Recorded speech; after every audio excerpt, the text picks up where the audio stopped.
Supreme court का चंडीगढ़ के mayor चुनाव में ऐतिहासिक फैसला आया है। हम सब ने देखा कि किस तरह से चंडीगढ़ के चुनाव में साफ साफ था कि 20 वोट इंडिया गठबंधन के थे, 16 वोट बीजेपी के थे।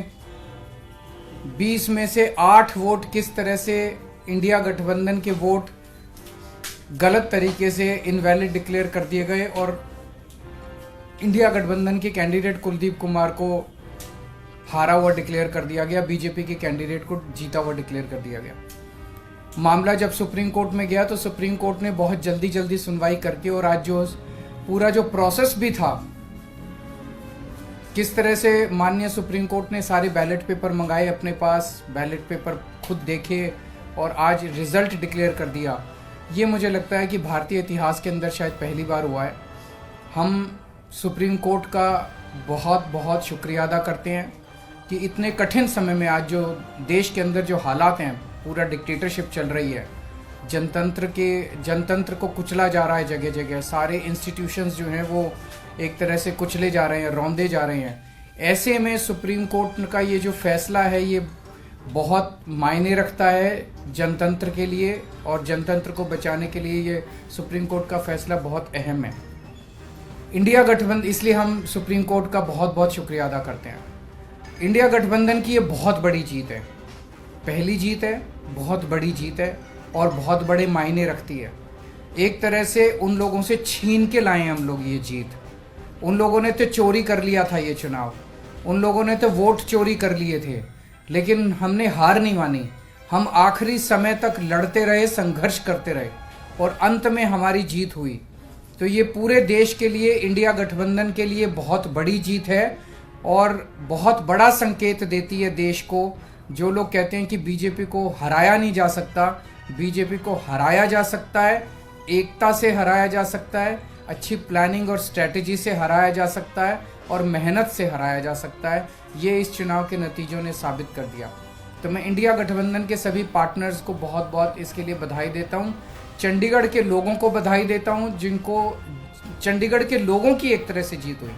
चंडीगढ़ के लोगों ने तो नतीजा यही दिया था कि भाई इंडिया गठबंधन का कैंडिडेट मेयर बनना चाहिए, लेकिन उन्होंने चोरी कर लिया चुनाव।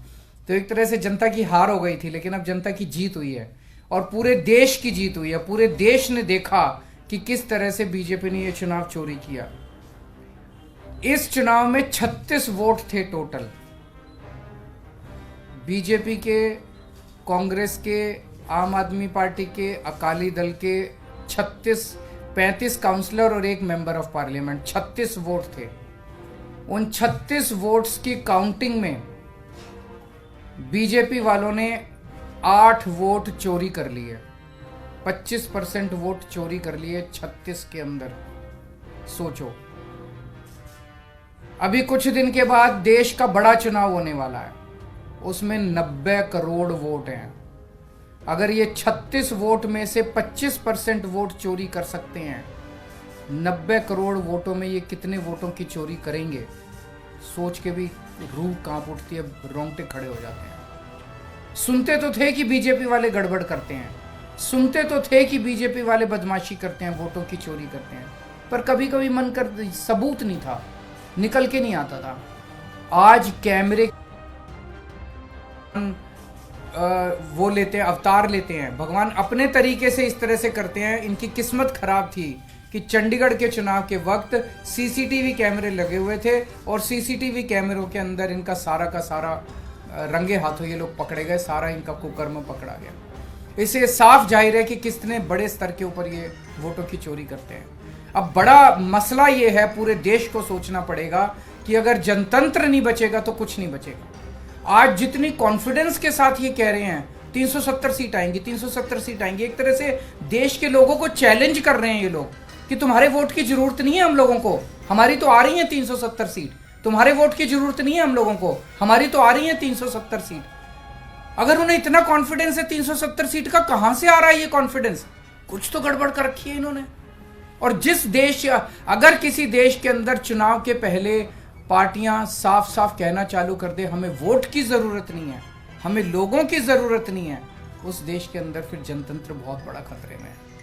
पूरे देश को मिलके 140 करोड़ लोगों को मिलके जनतंत्र को बचाना पड़ेगा। इससे ये भी साफ है, ये लोग चुनाव जीतते नहीं हैं, ये लोग चुनाव चोरी करते हैं। आज ये पूरे प्रकरण ने, चंडीगढ़ के पूरे चुनाव ने इन लोगों को बेनकाब करके पूरे देश के अंदर बेनकाब कर दिया। इन लोगों ने दूध का दूध और पानी का पानी हो गया। मैं फिर से एक बार इंडिया गठबंधन को बहुत बहुत बधाई देता हूँ और माननीय सुप्रीम कोर्ट को बहुत बहुत शुक्रिया अदा करता हूँ। अगर एक दो क्वेश्चंस आपके हैं तो वो भी एक बड़ी चीज़ है कि इनका पूरा षड्यंत्र क्या था, कि षड्यंत्र था कि हमारे अब पार्षदों को तोड़ेंगे।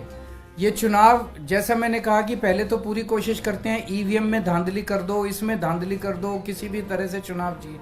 अगर हार जाएं तो फिर ये काउंसलर्स को तोड़ना चालू कर देते हैं, एमएलएस को तोड़ना चालू कर देते हैं, सरकारें गिरानी चालू कर देते हैं, ईडी लगा देते हैं, सीबीआई लगा देते हैं, पैसे की गड्डियां फेंकते हैं उनकी तरफ, सब तरह से तोड़ने की कोशिश करते हैं।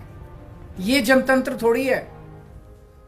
सर, इस चुनावों ने दिखाया कि कैसे अगर आम आदमी पार्टी और कांग्रेस मिल जाए तो बीजेपी को हरा सकते हैं। मैंने अभी यही बोला, क्या पंजाब में भी आप इस पर ये मैंने बोला कि किस तरह से अगर हम सारे लोग इकट्ठे हो जाएं, इंडिया गठबंधन के इस चुनाव ने एक बहुत बड़ा मैसेज दिया है। जो लोग कहते हैं कि बीजेपी को हराया नहीं जा सकता, बीजेपी को हराया जा सकता है अगर हम संगठित हो जाएं, एक हो जाएं, स्ट्रैटेजी से काम करें और मेहनत करें, हम बीजेपी को हरा सकते हैं। हमने ये चुनाव में हरा के दिखाया है। पंजाब में सोचेंगे दोबारा से? नहीं, वो स्ट्रैटेजी जीतने की स्ट्रैटेजी है, आप उसमें चिंता मत करो, उसमें जीतेंगे। अभी कई सारे राउंड्स ऑफ डिस्कशन हो चुके हैं और काफ़ी अंतिम स्टेज पे बाकी चीज़ें पहुंच चुकी है। बहुत जल्दी अनाउंस होगा उनके साथ गठबंधन। बाकी सारी चीज़ों पे बात हो रही है, बाकी सारे स्टेट्स में बात हो रही है और कई सारे राउंड्स ऑफ डिस्कशन हो गए हैं। काफ़ी अच्छी बातचीत चल रही है और काफ़ी एडवांस्ड स्टेज पे है। बहुत से आपके साथी हैं जो इंडिया अलायंस की बस में चढ़े हुए थे लेकिन धीरे-धीरे उतरने की कोशिश कर रहे हैं। सबका अपना अपना वो है। मैं आज आपको लगता है कि उनको देख आज के जो रिजल्ट उनको उम्मीद है कि वो वापस आ सकते हैं?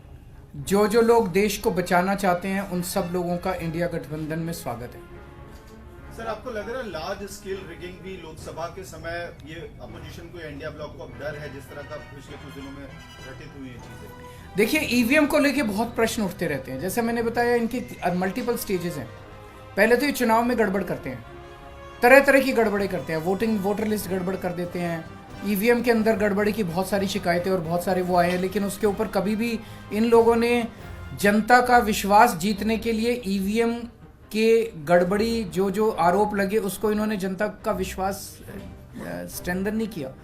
तो ईवीएम के उसके बावजूद भी अगर ये कहीं चुनाव हार जाएं तो फिर ईडी है, ईडी छोड़ देते हैं, सीबीआई है, सीबीआई छोड़ देते हैं, उससे भी कोई नहीं माने, पैसे फेंकते हैं उसकी तरफ। उसके बाद ये एमएलए और एमपी तोड़ लेते हैं। इस तरह से जनतंत्र मल्टीपल लेवल पे अब खतरे में है और जनतंत्र सबसे इंपॉर्टेंट है देश के अंदर। जनता की चलनी चाहिए, जनता अपनी सरकार चुने। अगर जनता की नहीं चलेगी और एक किसी व्यक्ति को अगर ये अहंकार हो जाएगा कि हमारी तो 370 सीट आ रही है, जनता की तो जरूरत ही नहीं है, 140 करोड़ लोगों की मुझे क्या जरूरत है, मेरी तो 370 सीट आ रही है, तो उसके बाद जनता कहां जाएगी? जनता अपना घर बैठे, वो कह रहे हैं कि जनता घर बैठे, हमें तुम्हारी जरूरत नहीं है। उसका मैं डिटेल्स पता करके बताऊंगा, क्योंकि मुझे नहीं पता लीगल क्या पोजीशन है। मेयर डिप्टी मेयर का चुनाव कराता है, तो चूंकि वो मेयर नहीं रहा, उसने चुनाव कराया था, अब नया मेयर बना है, तो क्या वो भी दोबारा होगा, मेरे को अभी इसके बारे में क्लैरिटी नहीं है। मैं वकीलों से बात करके बताऊंगा। Thank you.